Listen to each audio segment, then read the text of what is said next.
What's up? It's Marco, Sage of Soccer, and the US released their roster for the Continental Classico while I was working out. I don't think there was any news about this. Then again, I'm off Twitter, so I mean, maybe they announced it there, but I was looking up the US last night. I didn't see any announcement. And I think that's apropos because this is a roster without much reason to be excited. So we'll start out with the positives. There are a couple. The main one are there's two young players who I think are very good on this team, Caleb Wiley and Josh Wynder. And also, am I pronouncing Wynder right?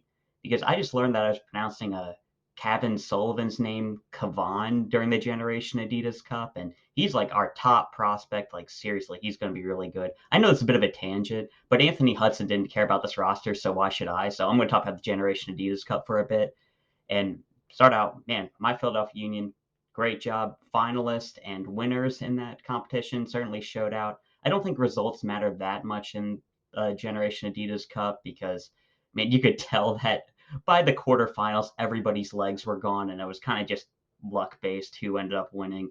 But I think the prospects on display were really good. Kevin Sullivan, which is apparently how you pronounce it now, Jim Curtin called him out, so I finally feel comfortable talking about how good this guy's going to be. Dude, his floor is Brendan Aronson. Like, if everything goes wrong, he's Brendan Aronson, and I really rate Brendan Aronson. He's going to be such a good player. He's probably the most talented U.S. prospect since Gio Reyna, and he might be better than him. He might be the best prospect we've had ever. He's probably going to be joining Dortmund when he turns 16. He's a 2009 player. He's ridiculously young. And dude, he is going to be amazing. And on top of that, it was a good team around him. I used Saidi. He was looking very good at striker. Jameer Johnson, he's somebody excited as a winger. Hassan was looking good at striker as well. And then, like, man, when I get to the U17 team, David Vazquez, I've talked about him before. CJ Olney was showing out. Kruger in defense, like Brandon Craig's little brother. Like, you have a ton of talent in that team. And, man, around the entire GA Cup, there are a lot of players to be excited about. It looks like we're going to have another good Wolf. Uh, there's another one at Austin. He's looking like a good center back. And man, this group is stacked. And when I look at that 2008 group especially, it looks like such a huge leap forward to similar to the one that Christian Pulisic's 1998 group. Like, just you can see there's such a huge gap between like 97 and 98, at least domestically. I think there's going to be another huge jump like that.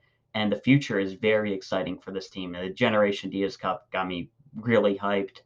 I might have to cover that 2008 plus Cavan group that they're going to be playing in a CONCACAF tournament coming up. I'm really excited about that group. And then, oh yeah, back to the U.S. roster. So Wiley, really excited about him. Good left back. I think he might be the top prospect in that U20 group, like excluding Slonina and Ricardo Pepi. Like he's been looking extremely good to start the season in MLS action. Really good when his attacking play for Atlanta. Defensively, we know he can really cut it, and I think he's a really good call for the squad. And Wynder, he's been a very consistent player in the USL as a 2005 player, and it's just ridiculous how young he is. He's going to be part of the next U20 cycle and probably this one as well, if we're going by him getting caught up into the senior team over a couple other guys.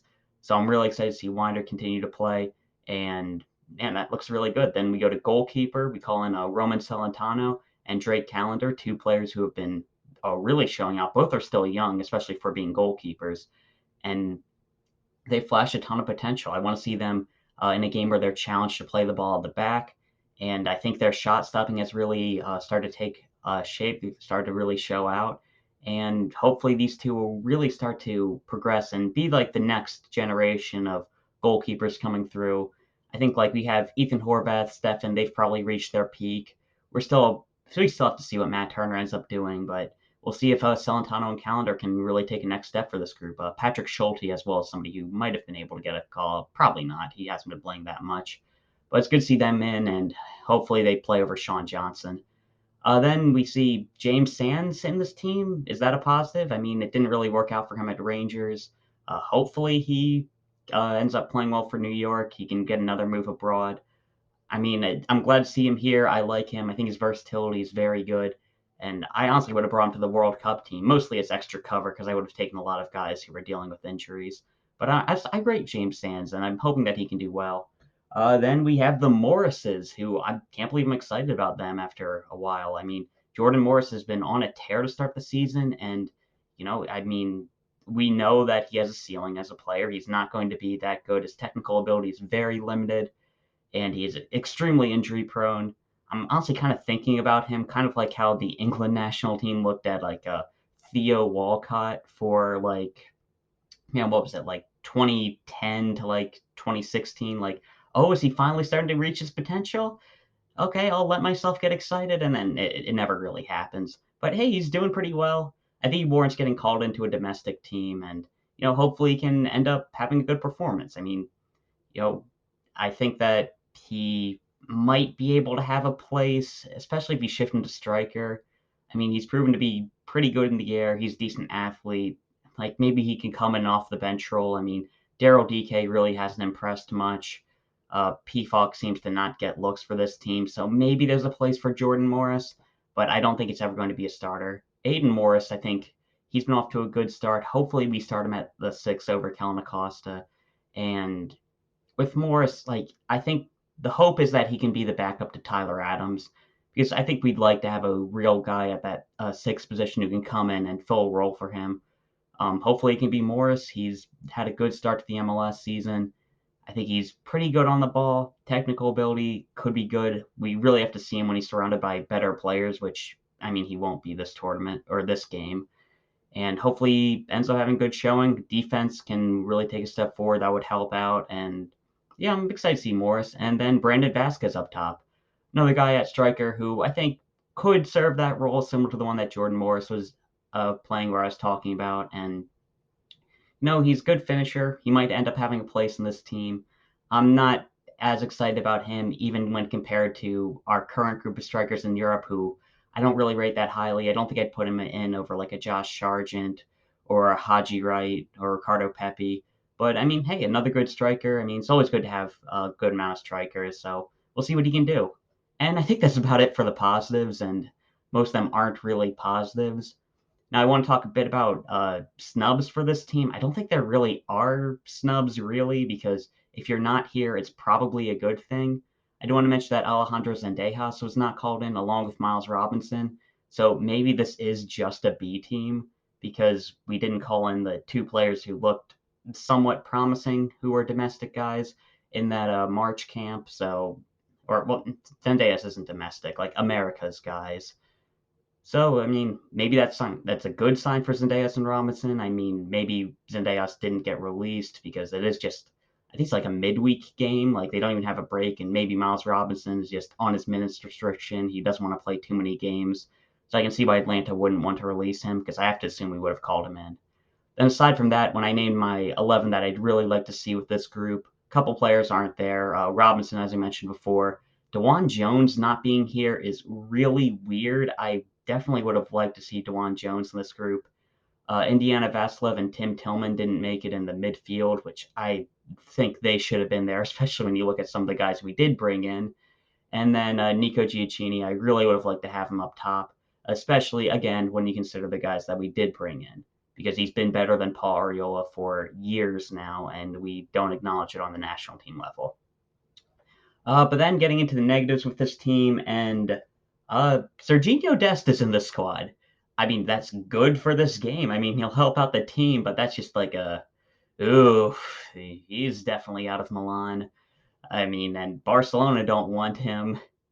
I think, like, ideally for Dest, I think he should go to a team that's kind of fighting relegation, and I'll really try to force him to develop the defensive abilities that he hasn't really ever developed.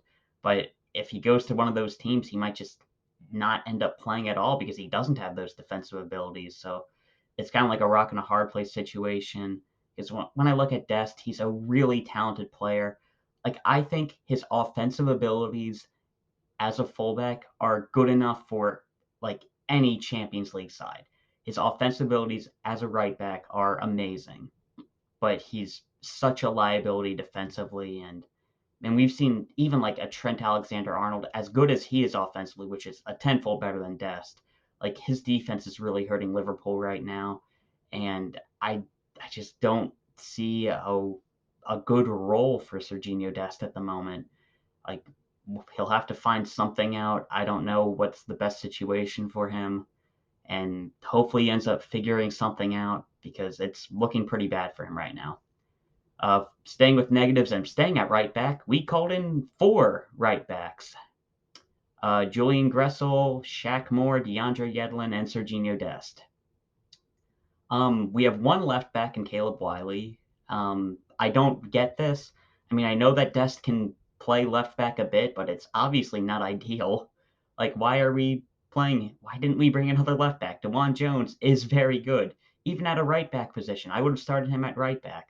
Like, why would you not bring DeJuan Jones into this group? Why would you leave off John Tolkien as opposed to, like, bringing in Julian, Gressel, and Shaq Moore? I mean, Gressel is just kind of like a poor man Sergino Dest, doesn't have the defensive ability, has a little bit going forward, but not enough. Like, he's not good enough. I wouldn't bring in Shaq Moore. I think Yedlin should have retired after the World Cup. Like, he's an athlete, I guess, but he's not a great soccer player. Would have rather seen DeJuan Jones or John Tolkien, and honestly, I probably would have rather seen some other just younger players just take a chance on like a Nathan Harriel or something. Like, and I'm not even that big of a fan of him, but why just bring in these retreads that we know aren't that good? Then rest of the team. Oh yeah, we have to go through the other guys. Aaron Long is there. Great, yay! Aaron Long's back. Like, I know he gets a lot of flack, so I don't want to pile on him too much, but he's not good enough for this level.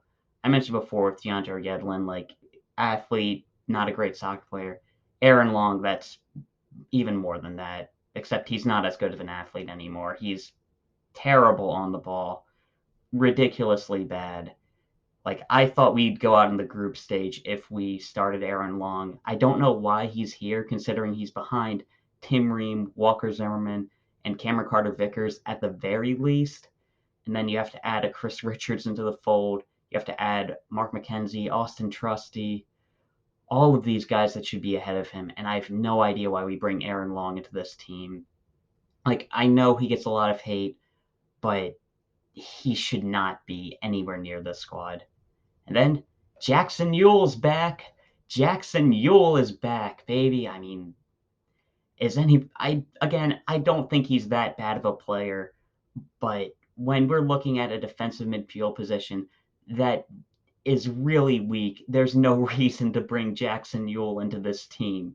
He's just not good enough in that position. His technical ability is not good enough. He's a touch too slow. He takes too many extra touches. He doesn't think the game fast enough, and he doesn't offer any good defensive ability. I would have rather had maybe like a Leon Flock. Again, my Philadelphia Union bias, but at least he offers something defensively despite his limitations on the ball. Like, I just don't understand bringing Jackson Yueill to this team. I don't think he adds anything, especially when you look at it, someone like an Indiana Vassilev who's actually been playing well to start this season. And then Paul Arriola's in this team again. I He should have never been in the squad again after we failed to qualify for the World Cup in 2017. And the fact that he's still here in 2023 is ridiculous. He's never been good for this national team. I don't know why we keep calling him in. He doesn't offer anything for this squad. I don't see any reason to keep giving him chances. And that's it for the real negatives. Then running through the rest of the team, Sean Johnson. I mean, I there's nothing wrong with him. He might deserve to be here based on being like a top 3 goalkeeper in MLS or top 3 American goalkeeper in MLS, but he doesn't offer anything. He's not going to be a goalkeeper for us come the 2026 World Cup. He's not going to be in the top 3 for our players come 2024 in the Copa America. So why waste time having him in this team? Like, that's my main question. Why are we putting time into players who we know aren't going to have any positive effects for us? And like, I understand having some veterans in the team. Like, that's why I'm not going to be mad at having Walker Zimmerman in the squad, despite me thinking that he shouldn't be in the national team and he really doesn't have a future with the team. Like, I understand him being there, but why bring in like a Sean Johnson? Especially if we're going to start him, which we probably will.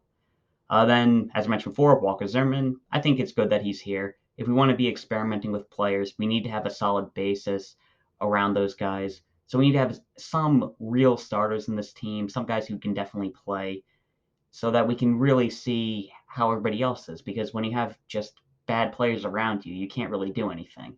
Now, I think that will still limit some of our players because the technical ability of this group is just not going to be what it would be with our main squad. But I think it is good to still see some good players in this team. I'm glad Walker Zimmerman's there. Then we have Matt Miazga. Didn't talk about him yet. I mean, if again going back to 2017, I would have been really excited to have him in the squad. I mean, it's good to get him back in the team, I guess. I mean, like it was only like a year or two ago where he was like doing pretty well in La Liga. Like I think he does have talent, but it's not really there yet. I guess like it's good that he's there. Like it's definitely not a negative, but I wouldn't be upset if he didn't start. Then I mentioned Gressel, Yedlin, Moore. I mean, they're there. If I had to pick a start, well, Dest is hopefully going to start, but I'm not sure if he ends up playing left back or right back. If I had to pick somebody to start at right back, man, that is actually a really tough decision because I don't think Gressel has a future with this team. Pretty limited defensively. Yedlin, he won't do well in attack. Shaq Moore is pretty limited as a player. I don't know. DeAndre Yedlin has played okay against Mexico in the past. I'd probably like to see him in as a starter if we have to play somebody, but ideally it'd be Caleb Wiley on the left and Sergino Dest on the right. Then we have Kellyn Acosta still in this team. I would rather not have him in the squad, just because I think he's not a good enough backup for Tyler Adams. So I'd only want to have him in the team in a worst case scenario situation. I'd rather be experimenting with other players in this spot so we can actually try out other players in this position, see if anybody else can stick as a backup number 6, and hopefully they end up doing it. Man, like we already tried out Jackson Yueill in this spot. It didn't work already. Like I mean, Kellyn Acosta, at least you can make an argument that he is our second best player at that position, even if he isn't good enough. Like, man, why is Jackson Yueill on this team? Um, then we've got Cristian Roldan back in the team. Probably should have put him in a negative. I mean, like he's not good enough. I mean, it is what it is. He's terrible. Like he's not terrible. Sorry, he's not good enough for an international player. And like, I guess he's a locker room guy, but I think that there's a ton of players who could be locker room guys and actually add something on the field. So I don't understand why Cristian Roldan continues to be with this team. And then we've got Alan Sonora. I mean, like, if we want to keep giving him chances, that's good. I don't think he's really shown. I don't think he's that great of a player. I mean, it's good if we give him a shot. I think with the team that we have, I'd probably have him starting. But I don't know. I just don't find him to be that exciting of a player. But I mean, it's good to see him in the team. Kind of similar to like a Jordan Morris, where it's like, okay, let's give him a shot. He probably deserves it. So let's see what he can do. Then talk about Arriola, Cade Cowell in this team. I mean, hey, he did really well with the team in Camp Cupcake. He's shown a lot of good athleticism, good dribbling. Man, if his finishing can really come along, we'll see what he can do. He's certainly a talented prospect. Hopefully, his technical ability continues to develop because, man, he's an explosive athlete. He's got like good dribbling, good finishing. Like we can see, I think the sky's the limit for him if he can put everything together. But that is a big if, and hopefully he can end up having a good performance. And then, lastly in the team, we've got Jesus Ferreira, and this is actually a bit of a mix because I really dislike having Ferreira start as a striker for us, and that's probably what's going to end up happening. But Anthony Hudson has experimented with the formation a little bit, and if he plays Ferreira a bit deeper and plays him as a 10 with Brandon Vazquez ahead of him, I think that could be very fun. I think Ferreira has a good amount of talent. I like with like a lot of these players, it's like I just don't think that Paul Arriola, Aaron Long, DeAndre Yedlin, I don't think they're that good of a player. And even somebody like a Walker Zimmerman, it's like, okay, they can be a bit of a stopgap for us, but they really don't have the talent needed to bring us to the next level. I think Ferreira does have a lot of talent, and he's a very young player. Like, if he was born, like, I think a week later, he would be eligible to play for us in the Olympics.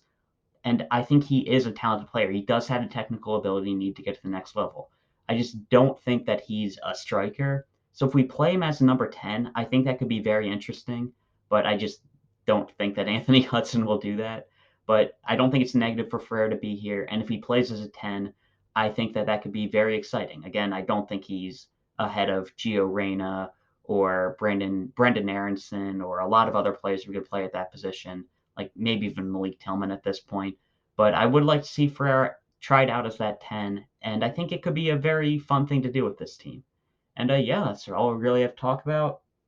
I mean, oh, this was 20 minutes, but I went on a couple of tangents.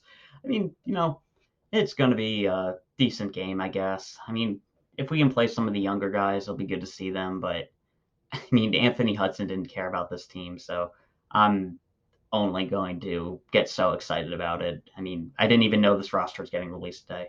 And yeah, that's all I've talked about. See you.